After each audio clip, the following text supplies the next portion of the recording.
Shalom Yerushalayim.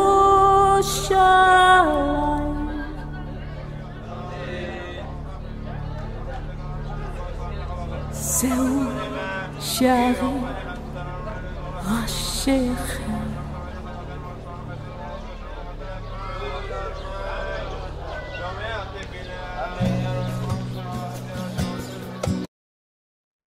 Shalom, everyone, and nearly Shabbat Shalom. Today is Friday. It's the 12th day of the Hebrew month of Cheshvan.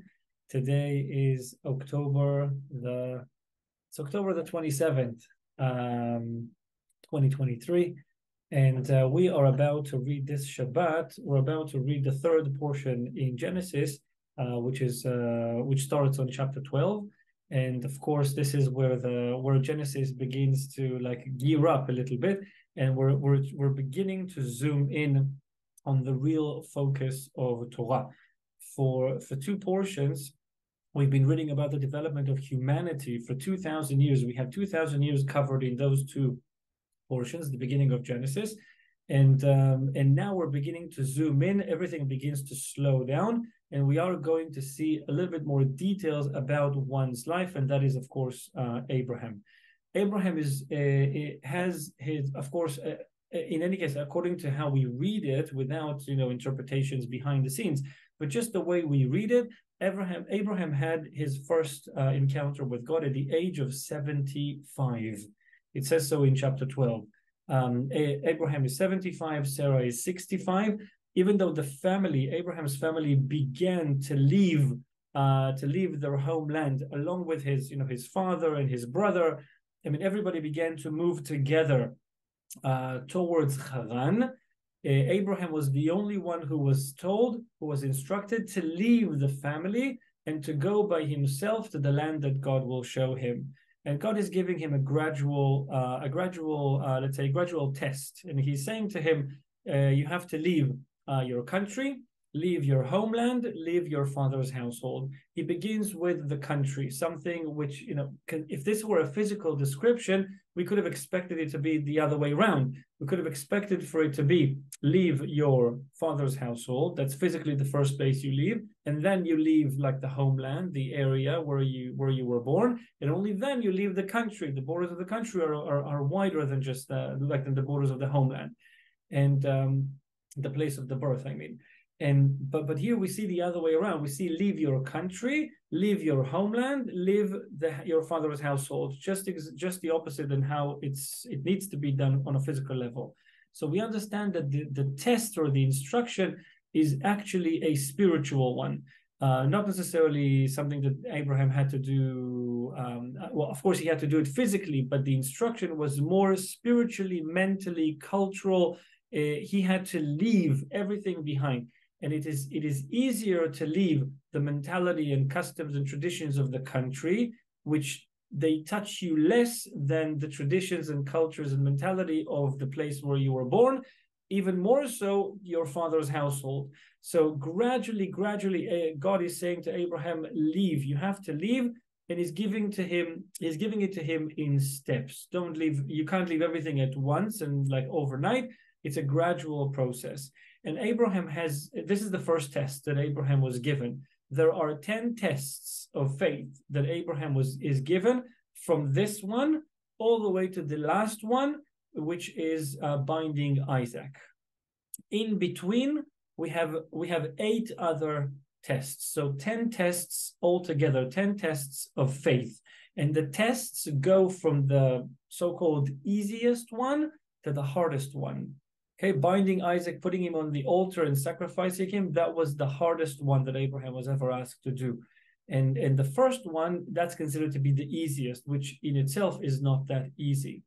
And the tests don't finish. I mean, one leads to the other. Abraham leaves and he comes to the land, and this is what he sees. It's a desert, there is famine, there is no rain, there is hunger in the land. And God says to him, now go to Egypt, because of the famine. Now, why would I go to Egypt if you've just sent me to come here to this land? Why would I go to Egypt now? But that's the test. If you follow God, then even if it seems to be one instruction contradicting another, when you really follow God and you're really sensitive in hearing what he has to say to you, you would go all the way with it without questioning him. You don't ask those kinds of questions. Abraham didn't ask, and he went to Egypt with everybody else. Then in Egypt, there was another problem that attacked him. Pharaoh took Sarah, and then she was saved. They had to return to the land of Canaan. I mean, God is really, it seems like he's taking them from one place to another, from one place to another. The whole journey is for Abraham to be tested. Not for him, not for God to know how strong his faith was, because God already knows. He sees our innermost parts. We say in Hebrew that God searches our hearts, our heart and kidneys. It's not for God to know, but it's for Abraham to know, so that he would know how big and how strong his faith can be and lead him in life. And that's a message, of course, to every one of us. I mean, we read Torah in a way that it's not just about past events. It's about relevant time. It's about now. It's about our own lives. It's about us finding that Abraham, that aspect of Abraham inside of our own hearts, so that we can find, so that we can, and we are all being tested all the time, all according to our ability to stand up to the test. There is no test that we cannot succeed passing. It's just a question of choosing it, and how willing are we to put a sacrifice, to make a sacrifice in order to pass the test. And reading about Abraham in the course of his life, I think that's really the strongest message that we have there. And that's, of course, a message which is very relevant to now. I mean, our nation right now is being put to the test in a way that you know we can't remember when in the years of the existence of the state of Israel we have been called to the test in such way. And remembering that the test is gradual, remembering that the test is always according to your ability to respond to it and to pass it, that in itself is an indication for God's mercy, his compassion, and his strong will for us to pass the test, so that we find new faith inside of us, which will, of course, lead us to salvation and will help us in the days when Mashiach comes. So may we all pray for that. May we see him return to Zion. May we see him fight our battles to eliminate evil from the world, and only his goodness will prevail. Thank you, everyone. Shabbat Shalom.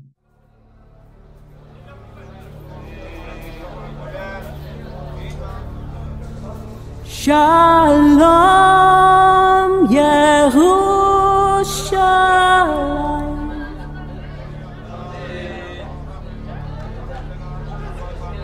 Zeu Shari Rashechem,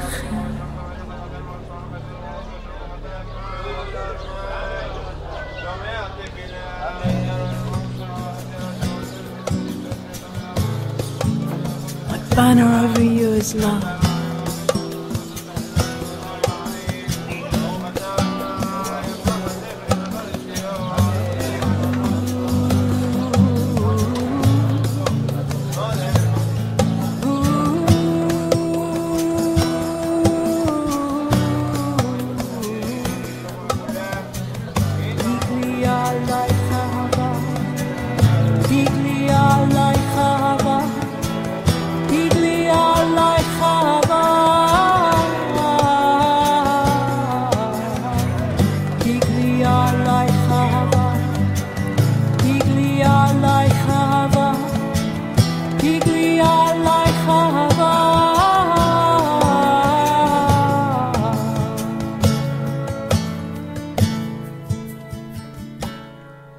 Shalom Yerushalayim,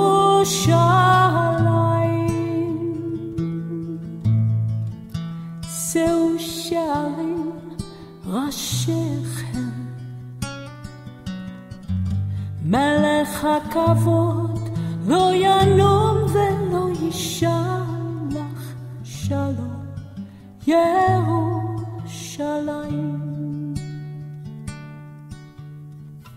Tigli alay chava, tigli alay chava, tigli alay chava,